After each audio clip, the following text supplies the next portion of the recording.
Hey YouTube, Meef here. Welcome to episode 19 of our Feed the Beast Continuum, quick tips and tricks and whatnot.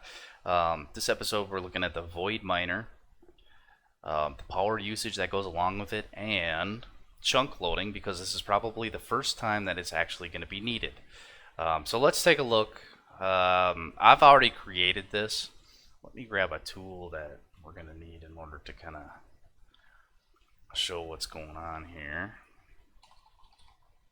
And it's called the assembler.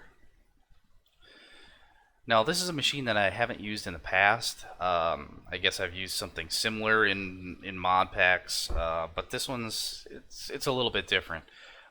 This thing is incredibly expensive to make. It kind of does a good job at what it's doing, but you're going to realize that this monstrosity of a machine here uses up a shit ton of RF. So keep that in mind. Let's take a look at what it takes to build this machine first. So if you're following your better questing, which is probably a good idea, you should definitely be doing that. Let's take a look at this. So there's two types. There's this one. This is the Void Resource Miner. This picks up shit like stone and dirt at the cost of RF. I didn't mess with that yet because I don't deem it necessary. At some point I'm sure I will. We'll see what happens. The one we're going to look at is this Void Ore Miner. And don't get them confused because they're different machines. This one's got a few criteria that you have to meet. So you've got the actual controller itself, and let's look at that. Void Ore Miner controller. So this is tier 1, and this is upgradable all the way to tier 6. Like I said, don't confuse it with this resource miner. We're just doing ore right now. So you're looking at an entire drill, Lapitron crystals, a couple gold gears. These machine casings aren't all that expensive. They're just kind of a pain to make. But this is where the expense is coming from, because it's another drill. You could use yours if you really wanted to, if you're in a pinch, but I would say don't do that, because this machine right now, with the amount of power that you're probably generating, is not going to be worth it. So just keep that in mind. Okay, so there's our Void Ore Miner. Take some time, go ahead and actually build a few of these extra advanced coils. You're going to use them later on. Don't have to go overboard, but just keep that in mind. And then we've got this clusterfuck. The structure frame from tier 1, these guys aren't all that difficult to make. They're not all that expensive either. They are just kind of time consuming. So let's take a look at the structure frame for tier 1.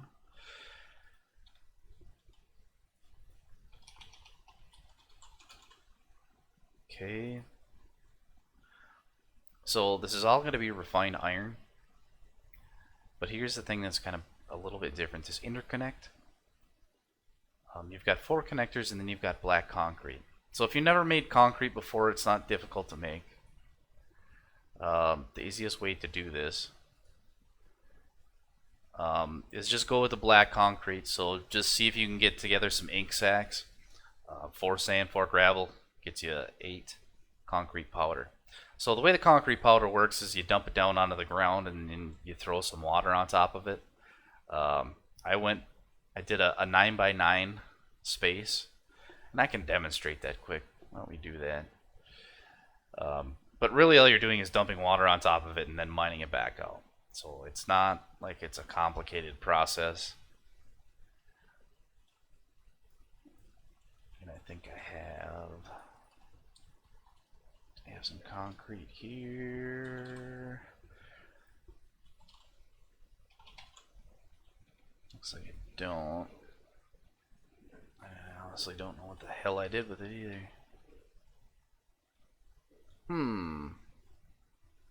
Interesting. I may have actually used it all. Well, anyway, it's not expensive to make. The way I did it is I made a 9x9. Or a 3x3, excuse me, 3x3 in the ground, put water in one corner, and then filled the rest of the blocks with that concrete powder, and then just hammered it out. It'll come out as black concrete. Just run it out. It's not difficult to make. It's actually relatively easy. Just know that you're going to need a certain amount of it to get this stuff done. So we looked at the structure frame. Let's look at the structure panel. And these aren't all that complicated to make either. This is just going to be a connector, so the connectors aren't really all that expensive either. But you're going to need, I think it specifies, Better Questing specifies 20 of them? Yeah, 20. Let's take a look at the laser core and then the clear laser lens, because these aren't that expensive either.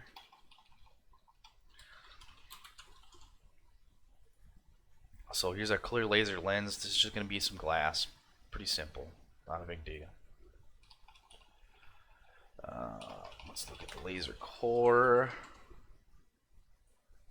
And these are just a couple connectors, some glass, and then some iron. Now, the easiest way to set this thing up. I had some trouble with it to begin with. It wasn't really all that user friendly. If you look at where I've got this set, the base of this, I've got it started. So the base starts, I count this base as 1, 2, 3, and then on the 4th level, so build this up 3 and throw this void ore miner controller on the top. Knock the 3 blocks that you used out, and then you should be able to use this assembler. You right click this thing and hold it in. If you can get back far enough and just start clicking this thing, it'll build the structure for you, so you don't actually have to put it together. If you do have to, I mean, it's not that hard to follow. You can really see what's going on here. There's a laser core, so it goes controller, laser core, and then the lens, and then another core. But just use the assembler. Put it together. It's 2 pieces of obsidian and then an emerald. Look up the recipe for it. Right click that controller and just it'll build it all for you. The goofy thing about this though is that underneath this controller directly down, you're going to want to dig all the way down to bedrock. It's one of the requirements. Okay. Not a huge deal, kind of a pain in the ass depending on where you are. If you haven't explored underneath, you know, you're just going to have to deal with that, so keep that in mind. If we right click this thing, you see some information down there. There's FE per T 660. I think that's the draw. I'm almost positive that's the draw of this thing. I burned up about 10 million RF that I had stored up on top, and I don't know, it had to have been less than 7 or 8 minutes. But the cool thing about this is that it just starts pulling shit in. You don't have to do anything. The default lens seems to pick up copper, aluminum, tin, and then iron, coal, and apatite. Now, there are some different laser lenses here. Depending on what you put in here, I would assume it starts picking up different shit. So if you put an orange laser lens in there, I would assume it starts picking up copper.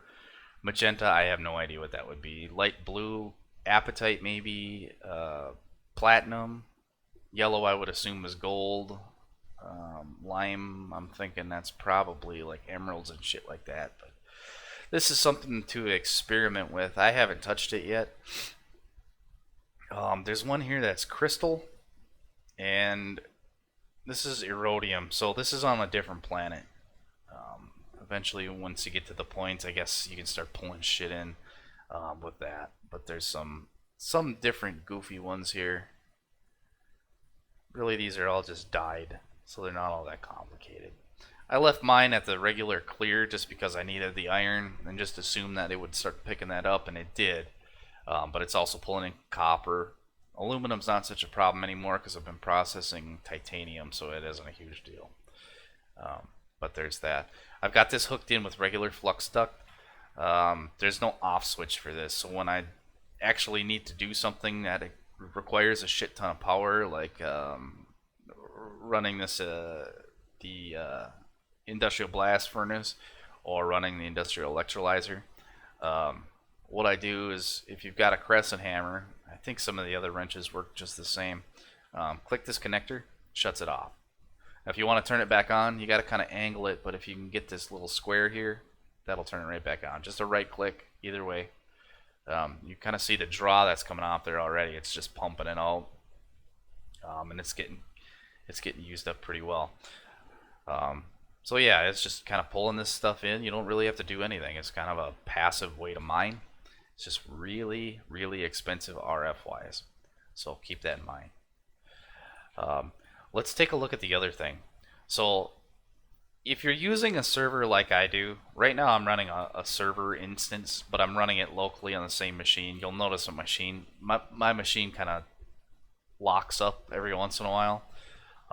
There's really no way around that. I'm running too much shit at once. So, but if you're doing the same, if you're running this on a server, you have the option to chunk load this, and it's not obvious. There's not a lot of, I guess, documentation that even involves chunk loading.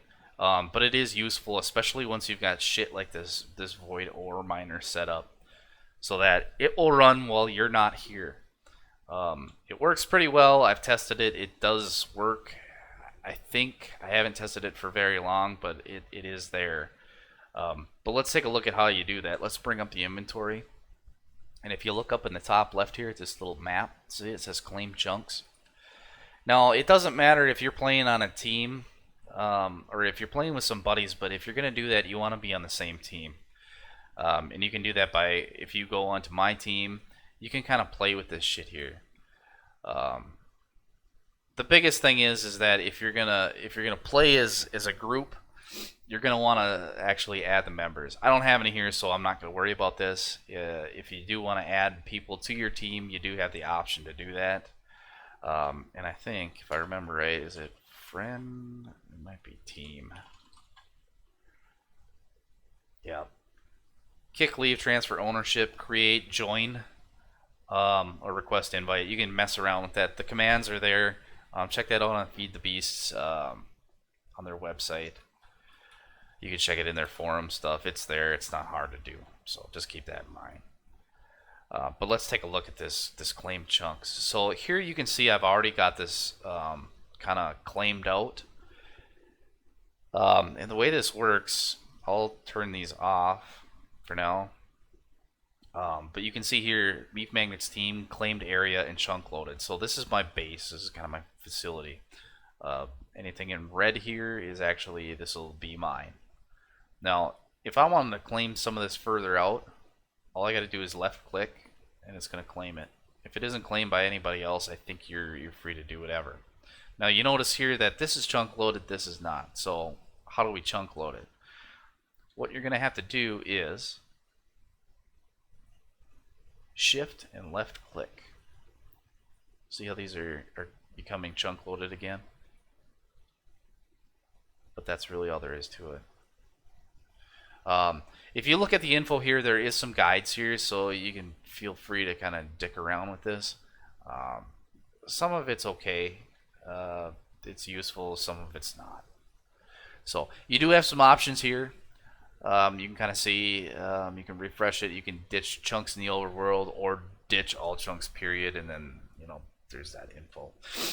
If you look down here in the bottom right, so I've claimed 30 out of 100 chunks, and I've got 30 out of 50 loaded. So there are some limitations. If you find that you do reach that point, if you've got a big, long, sprawling base, if you're looking to load those chunks, you're going to have to start moving vertical in your base.